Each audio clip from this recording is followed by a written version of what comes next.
राम राम सभी को। My self नवीन कुमार, और आज हम जो बात करने वाले हैं एक कंपनी जिसका आईपीओ आने वाला है। एक फुल फ्लेज्ड कंपनी है, ये काफ़ी बड़ी कंपनी है। सो वो कंपनी अपना आईपीओ लेके आ रही है और जो इन्वेस्टर्स हैं उनको मौका दे रही है अपनी कंपनी में इन्वेस्ट करने का। कंपनी का नाम है आधार हाउसिंग फाइनेंस लिमिटेड। सो ये कंपनी का जो आईपीओ है, बेसिक डिटेल्स को पहले देख लेते हैं आईपीओ की।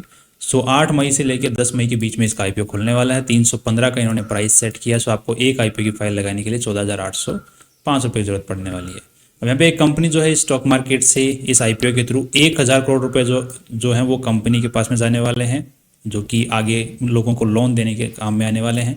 और 2,000 करोड़ रुपए जो हैं, ये जो शेयर्स हैं, ये इतने रुपए के शेयर्स ऑलरेडी जो कंपनी का मेन प्रमोटर है वो बेच रहा है, इतने रुपए के शेयर्स 2,000 करोड़ के।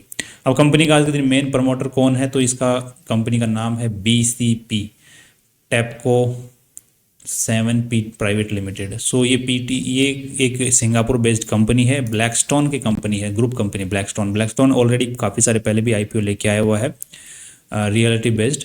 सो काफ़ी सारी कंपनियों को ये बैक करता है और साथ में फिर उनके आईपीओज लॉन्च भी करता है। सो अच्छी बड़ी कंपनी है, ये होल्डिंग कंपनी है, राइट। उसी की एक ग्रुप कंपनी है टीसीपी, और ये सिंगापुर बेस्ड है। अब यहाँ पर अगर ये कंपनी, अब इनको जो शेयर्स मिले हुए हैं 80 रुपये के आसपास में इन्होंने एक्वायर किए थे, और आज के दिन इनके पास में 98% की शेयर होल्डिंग है इस कंपनी के अंदर में, बीसीबी टेपको के अंदर में। आईपीओ से पहले, आईपीओ के बाद में ये 2,000 करोड़ के वर्थ ऑफ शेयर्स बेच देगा और 1,000 करोड़ रुपए के और एक्स्ट्रा मतलब इश्यू होने वाला है। सो यहाँ पर अच्छा खासा शेयर होल्डिंग पैटर्न कम हो जाने वाला है, बट फिर भी एक काफ़ी बड़ी अमाउंट का शेयर्स ये मतलब रखने वाले हैं कंपनी के अंदर। तो लगभग 70% के आसपास में ये शेयर होल्डिंग पैटर्न रखने वाले हैं अपने अंदर में, अब इस कंपनी का मालिकाना हक रखने वाले हैं। तो दैट्स गुड अगेन। अब ये कंपनी करती क्या है, ये अब नाम में ही लिखा हुआ है हाउसिंग फाइनेंस। सो फाइनेंस करने का काम करती है, लोन देने का काम करती है रेजिडेंशियल और कमर्शियल प्रॉपर्टीज़ के ऊपर में। तो किसी को घर लेना है, घर बनवाना है, घर को रेनोवेट करवाना है, तो उसके लिए अगर लोन की ज़रूरत है तो घर गिरवी रखो और पैसा उठाओ, सीधा सा काम है। आज के दिन इनकी 471 ब्रांचेस हैं, तो काफ़ी अच्छी खासी ऑक्यूपाइड जगह है। सो काफ़ी लोगों ने इसका नाम सुना है, और आपकी अगर अपने शहरों में देखोगे तो आधार हाउसिंग फाइनेंस का आपको कहीं ना कहीं लोगो दिख जाएगा, अगर शहर थोड़ा बड़ा है तो, राइट। अभी जैसे मैं सीकर में रहने वाला हूँ, सीकर में मैंने तो इसका देखा हुआ है, राइट। तो प्रेजेंस है इनकी इंडिया के अंदर में अच्छे खासे पिन कोड्स के ऊपर। अगर आज देखा जाए तो 10,926 पिन कोड्स पर अवेलेबल हैं। दैट्स अगेन अप्रोच काफ़ी अच्छी है, राइट। नेक्स्ट अब देख लेते हैं कंपनी किस हिसाब से आज के दिन में कमाई कर रही है। सो कंपनी का जो रेवेन्यू है वो 1575 करोड़ 21 में था, फिर 1700 बढ़ा, अगेन बढ़ा, और एक कंसिस्टेंट तरीके से बढ़ रहा है। सो अगर ये 9 महीने का डेटा देते हैं तो 1900 करोड़ तो इन्होंने 9 महीने में कर लिए, तो अभी और ऊपर 3 महीने के और बाकी बचे हुए हैं। सो वहाँ पर भी अच्छा खासा कर लेगी। सो रेवेन्यू तो बढ़ ही रहे हैं, साथ में ही नेट प्रॉफिट्स हैं वो भी अच्छे खासे तरीके से बढ़ रहे हैं। सो दैट अगेन शोज़ की कंपनी प्रॉफिट कमा रही है और बढ़ती हुई जा रही है ऊपर की तरफ में। नेक्स्ट अब कंपनी को देखते हैं कि आज के दिन कंपनी बोरोइंग, सो इस कंपनी की जितनी बोरोइंग बढ़ेगी उतना ही अच्छा माना जाता है, क्योंकि ये कंपनी काम क्या करती है, लोन देने का काम करती है। तो लोन देगी कहाँ से, कहीं और से लोन लेगी सस्ते में और आगे महंगे में देगी, यही लोन देने का काम है। तो ये बोरो करेगी मतलब किसी और से, तो किसी और को लैंड करेगी, इसी तरीके से काम चलता है। नेटवर्थ जो है कंपनी की कमाई कर रही है, तो नेटवर्थ भी बढ़ती जा रही है। Now that's again good. इसी के साथ में हम कंपेरिजन करके देखेंगे कि आज के दिन वो कंपनी आईपीओ जिस प्राइस के ऊपर में लेके आ रही है, तो इसी सेक्टर की जो दूसरी कंपनियां हैं उनका जो लेवल है वो कहाँ पर बना हुआ है, और जिस हिसाब से ये कंपनी कमाई कर रही है और उसके हिसाब से वो कमाई कर रही है, तो उससे हमें ये अंदाज़ा पड़ जाएगा कि इसको मार्केट किस वैल्यू तक ले जा सकता है।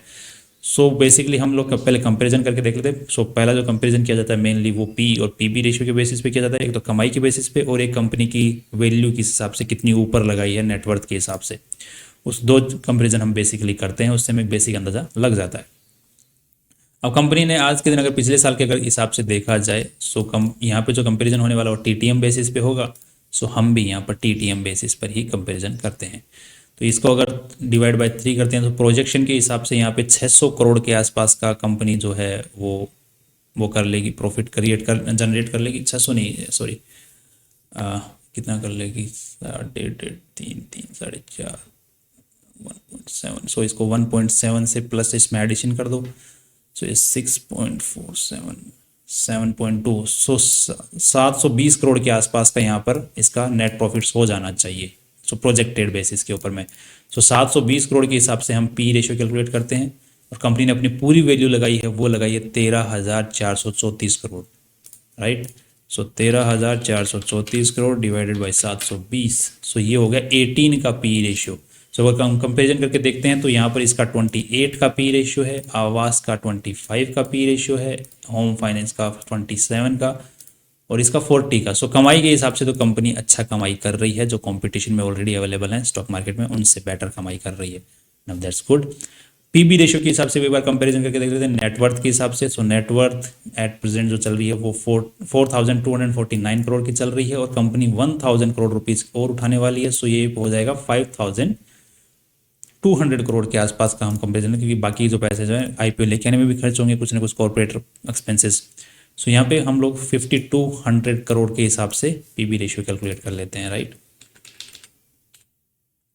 5,200 तो ये हो गया 2.5 का पीबी रेशियो, 2.5 का। और यहाँ पे पीबी रेशियो को हम कंपेयर करके देखते हैं तो इसका 4.6 का है, इसका 3.6 का, इसका 4 का एंड इसका पीबी रेशियो अभी नया आईपीओ आया इसका भी, तो इसका अभी पीबी रेशियो वहाँ पे लिखा हुआ नहीं है, बट हम देख लेते हैं, कोई दिक्कत नहीं है। 1,200 करोड़, 1,200 करोड़ से 600, इसका भी 5-6 के आसपास में पीबी रेशियो है।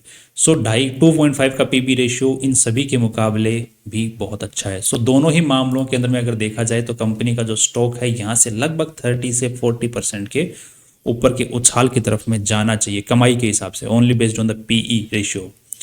और पीबी रेशियो के अगर हिसाब से देखा जाए तो यहाँ से लगभग डबल हो भी सकता है, देयर आर चांसेस, क्योंकि कंपनी की जो रेवेन्यू स्ट्रक्चर है, जिस हिसाब से ग्रोथ जनरेट कर रहा है company, that is again good. क्योंकि कंपनी का जो रिटर्न ऑन नेटवर्थ है वो 13% है और यहाँ पर अगर हम इनका ROCE देखते हैं तो इसका 14% है, इसका 9 है, इसका 10 है, इसका 11 है। सो कंपनी जो है बेटर, ROC जो बेटर है इनका, और ROE बेटर है, सॉरी अगर रिटर्न ऑन ROE हमें चेक करना होता है, मैंने रिटर्न ऑन नेटवर्थ को ROCE के साथ कंपेयर कर लिया, ROE को कंपेयर करना है हमें। सो 18% का है, एप्टस का जो है 16% का है, आवास का 13 का है, होम फर्स्ट का 13 का है और इंडिया शेल्टर का 13 का है। सो बेसिकली यहाँ पर जो रिटर्न ऑन इक्विटी जो है वो बेटर है सभी कंपनियों के मुकाबले। सो इसी हिसाब से मुझे लगता है कि बेस्ड ऑन पीबी रेशियो यहाँ से ये डबल हो सकता है और बेस्ड ऑन पीई रेशियो ये यहाँ से लगभग 30 से 40% के हिसाब से इसको वैल्यू मिलनी चाहिए। सो आई थिंक इसकी जो लिस्टिंग गेन्स हैं मुझे अच्छे खासे होते हुए दिख रहे हैं, क्योंकि ऑलरेडी ये जो ब्लैकस्टोन नाम की जो कंपनी है उसके द्वारा बैक्ड है, तो वो एक एड ऑन पॉइंट बन जाता है इसके लिए, और वो अच्छा खासा इसमें होल्डिंग फ्यूचर के अंदर में रखने वाले हैं। Now that's again a good thing, क्योंकि ब्लैकस्टोन के पास में काफ़ी सारी प्रॉपर्टीज़ हैं, तो वो जो लोन लेने का काम करती है, क्योंकि वो जो प्रॉपर्टीज़ ऑलरेडी उसका काफ़ी प्रॉपर्टीज़ में इन्वेस्टमेंट है, तो वो अगर उस प्रॉपर्टीज़ को डेवलप करती है तो इन्हीं कंपनियों से लोन लेने का काम, तो ये इन हाउस ही लोन का स्ट्रक्चर चलता रहता है। सो वहाँ से भी अच्छा खासा बेनिफिट इनको मिल जाता है। सो दैट्स गुड, क्योंकि वो कोई बड़ी कंपनी से अगर हम बैक्ड होते हैं, जैसे मान के चलिए कि आज के दिन जो जियो फाइनेंशियल का जो आईपीओ है, राइट, आईपीओ आया था, सॉरी जो अलग हुआ था जियो फाइनेंशियल रिलायंस से, तो उसकी आज के दिन जो 2 लाख करोड़ की वैल्यू है जियो फाइनेंस की कंपनी की, जबकि उसने अभी तक एक भी धंधा, 1 रुपये का धंधा नहीं किया है, तो क्योंकि वो रिलायंस द्वारा बैक्ड है तो उसकी वैल्यू बढ़ गई। इसी तरीके से ये ब्लैकस्टोन द्वारा बैक्ड है तो इसकी वैल्यू वहाँ से भी बन जाती है। नेक्स्ट अगर हम लोग इस हिसाब से देखते हैं कि अब दिक्कत कहीं, तो मुझे तो कहीं पर्सनली बेसिक अगर देखा जाए तो कोई दिक्कत मुझे पर्सनली तो नज़र आई नहीं है। बाकी अगर हम लोग एक बार इसको कंपेयर करके देख लेते हैं, सॉरी जीएमपी रेशियो को एक बार चेक कर लेते हैं, तो GMP wise, so what is the GMP, so GMP is 26% positive के आसपास में चल रहा है। Now that's again good. So I think ये जीएमपी प्राइस है, अगर मार्केट नहीं गिरता है तो फिर इस जीएमपी प्राइस की मुझे बढ़ने की उम्मीदें नज़र आ रही हैं। और हाँ, बट एक दिक्कत मुझे इस कंपनी के अंदर नज़र आई थी, वो दिक्कत थी कि इनके पास में जो डायरेक्टर लोग हैं उनके ऊपर में क्रिमिनल प्रोसीडिंग्स चल रही हैं। एक तो अगेंस्ट द डायरेक्टर के अगेंस्ट में एक क्रिमिनल प्रोसीडिंग चल रही है, और सेकंड और जो चल रही हैं वो 32 against the company criminal proceedings भी चल रही हैं। तो अब ये जैसे होम लोन्स का काम देने मतलब लोन्स देने का काम करती है होम के अगेंस्ट में, तो वहाँ पर लोगों ने इनके ऊपर में केस कर रखे हैं, कंपनी के ऊपर में 32 के आसपास, और कंपनी ने भी लोगों के ऊपर में केसेस कर रखे हैं, क्योंकि रिकवरी जब नहीं होती है, एनपीएस बन जाते हैं, तो फिर कंपनी भी केसेस करती है। सो वहाँ पर कंपनी ने 4483 केसेस कर रखे हैं आज के दिन में। That's great amount. सो यहाँ पर कंपनी के अगेंस्ट में जो केसेस हो रखे हैं उनमें जो कंपनी का नुकसान होने का खतरा है, अगर केसेस वो सामने वाले जीत जाते हैं तो 270 करोड़ का कंपनी को नुकसान हो सकता है। और अगर कंपनी ने जो केसेस कर रखे हैं अगर वो कंपनी जीत जाती है तो कंपनी को 386 करोड़ का फायदा हो सकता है।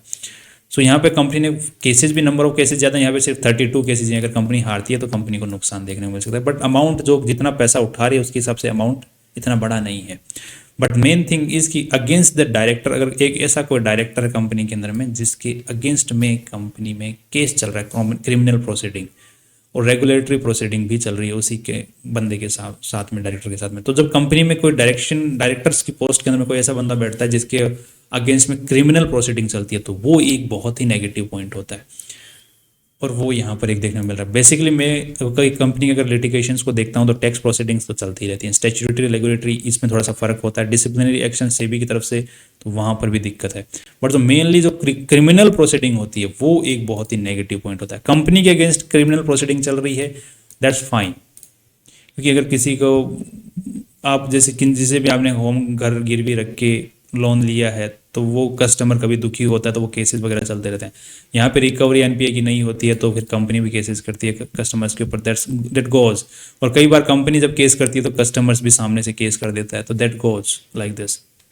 बट जब डायरेक्टर के खिलाफ केस होता है, नाउ दैट शोज कि कहीं दिक्कत है, एक ऐसा बंदा बैठा हुआ है पोस्ट के अंदर में जो कि अब पीछे रीज़न क्या है वो तो फिर हमें और डिटेल में जाने पे ही पता चलेगा, तो वो जब हम कंपनी के अंदर इन्वेस्टमेंट की बात करेंगे तब करेंगे। बाकी फिलहाल के लिए आईपीओ में अप्लाई करने के लिए तो ये कंपनी मुझे ठीक लग रही है आईपीओ के लिस्टिंग गेन्स के हिसाब से, बट ये एक प्रॉब्लम मुझे नज़र आई है। So that's all from my side and मेरी अपनी मैं पर्सनल लेवल पर बता सकता हूँ कि मैं क्या करने वाला हूँ। So I will definitely apply in this IPO और लिस्टिंग गेन्स का फ़ायदा लेने की कोशिश करूँगा। That's all from my side, और कल फिर मिलते हैं एक नए इंपॉर्टेंट वीडियो के साथ में। सी यू टुमारो।